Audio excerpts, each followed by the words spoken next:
manusia ini diciptakan untuk menyembah, beribadah kepada Allah Subhanahu wa Ta'ala. Maksud dari beribadah ini memuji Allah, memuliakan Allah, mentaati perintah Allah Subhanahu wa Ta'ala, dan melakukan perbuatan, mengucapkan ucapan yang bisa mendatangkan ridha Allah Subhanahu wa Ta'ala, termasuk diantaranya menyibukkan diri dengan berbuat kebaikan terhadap seluruh makhluk Allah Subhanahu wa Ta'ala.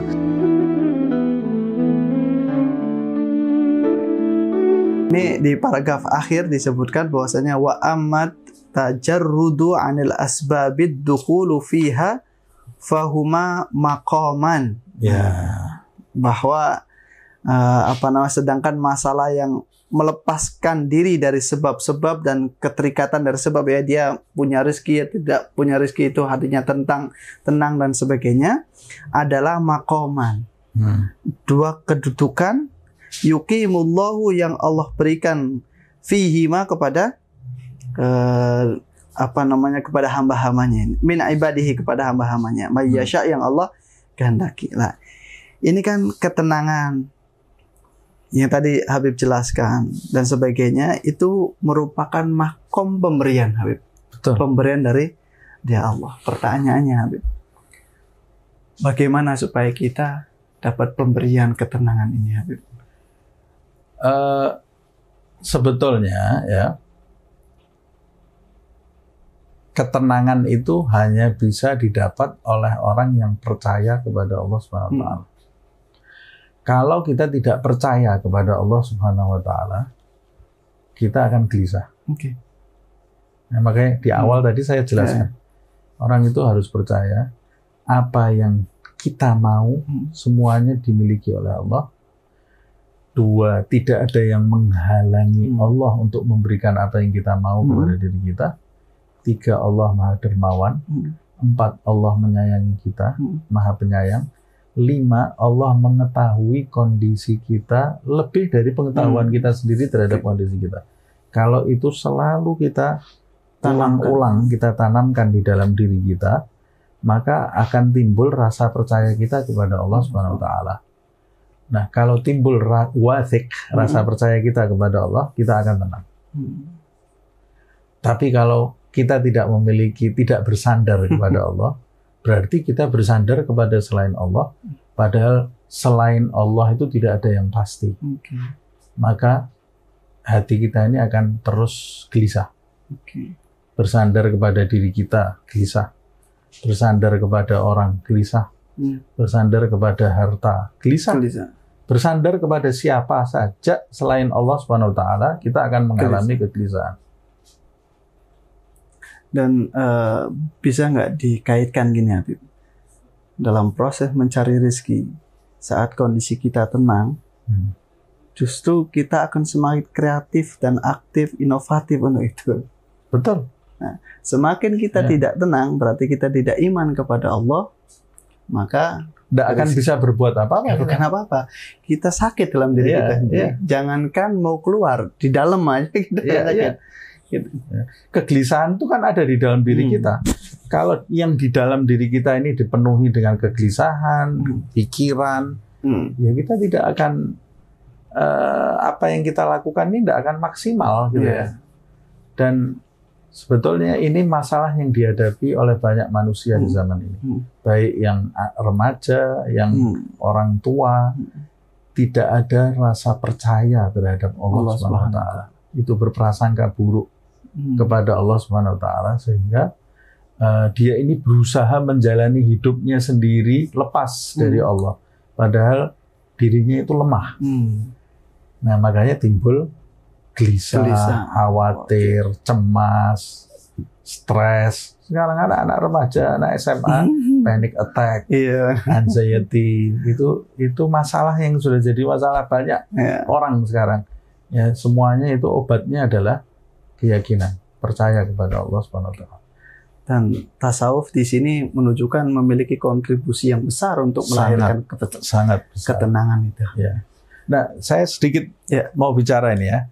Ini kan terakhir ini Imam Abdullah bin Ali Al-Haddad mengatakan magaman. dalam masalah rezeki ini ada dua kedudukan atau dua posisi gitu ya. Yang pertama, yugimullah fihima min ibadihi may yasha faman ugima fit tajarrud. Ini yang pertama.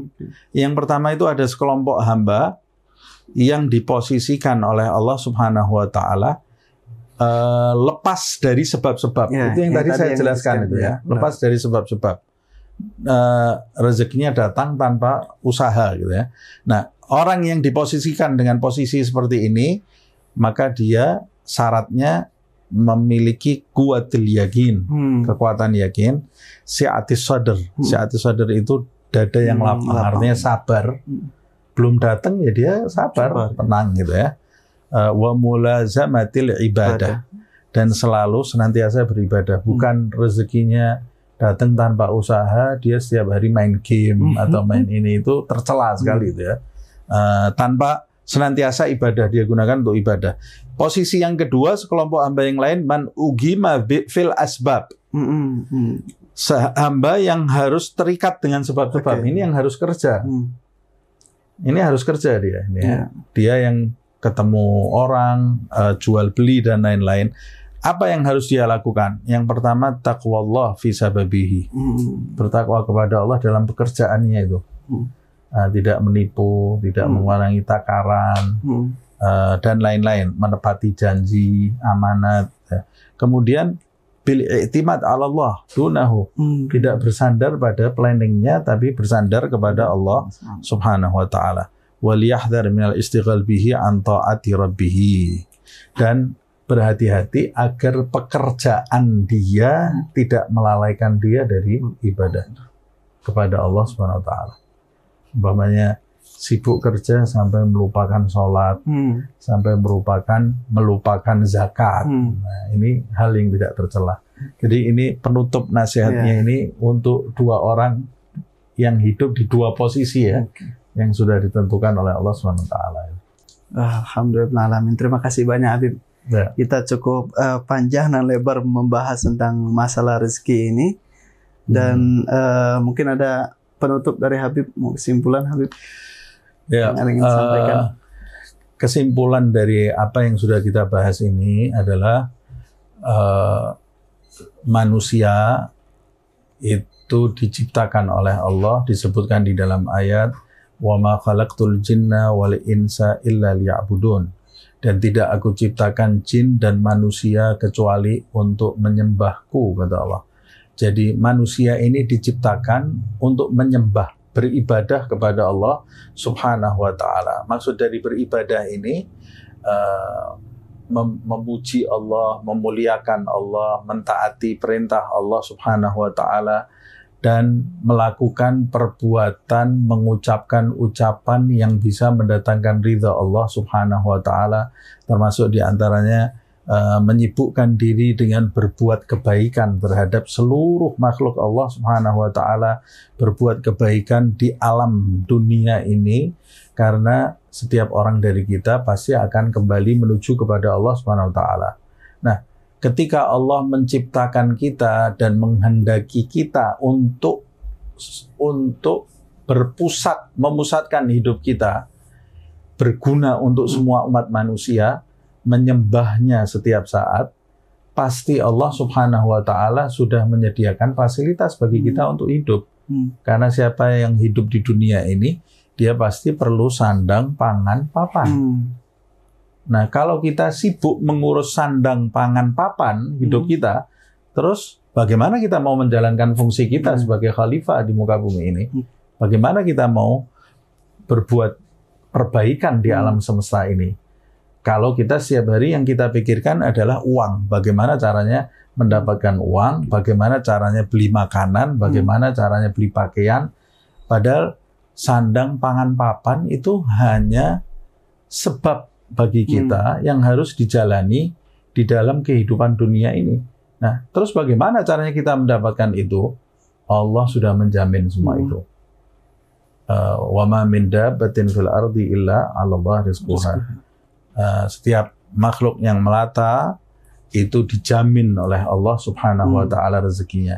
Jadi maksudnya kita berusaha menjemput rezeki Allah Subhanahu wa taala melalui mencari nafkah, tetapi kita harus yakin bahwa rezeki itu sudah ditentukan sebenarnya oleh Allah Subhanahu wa taala untuk diri kita, sehingga kita tidak perlu gelisah, khawatir dan berprasangka buruk bahwa kita ini tidak kebagian rezeki.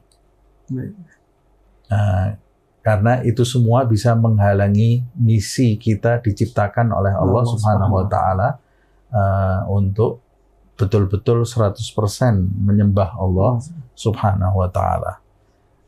Jadi kita harus percaya kepada Allah Subhanahu wa taala. Nah, ini yang tadi kita bahas ya. Juga terakhir sebagai penutup, sebagian manusia diposisikan oleh Allah, ada yang datang nafkahnya tanpa melalui usaha. Seperti contohnya di Al-Quran ada Sayyidah Maryam. Dan ini sedikit, tidak banyak orang yang seperti ini. Sebagian yang lain ada yang nafkahnya itu datang harus melalui usaha. Al-Imam Abdullah bin Al-Haddad memberikan nasihat apa yang harus dilakukan oleh orang yang berada di dalam dua posisi tadi yang sudah kita bahas tadi ya. Saya kira itu. Terima kasih Habib, penjelasannya yang sangat menarik. Teman-teman Nurwala, alhamdulillah episode kali ini kita telah membahas secara lengkap tentang bagaimana adab kita mencari rezeki. Insya Allah kita berjumpa kembali di episode selanjutnya. Kita ada 3 pembahasan lagi untuk menghatamkan kitab ini. Karena itu tetap kunjungi kanal YouTube Nurwala di serial program Bincang Kitab bersama Habib Husin Nabil. Terima kasih. Kami akhiri. Assalamualaikum warahmatullahi wabarakatuh.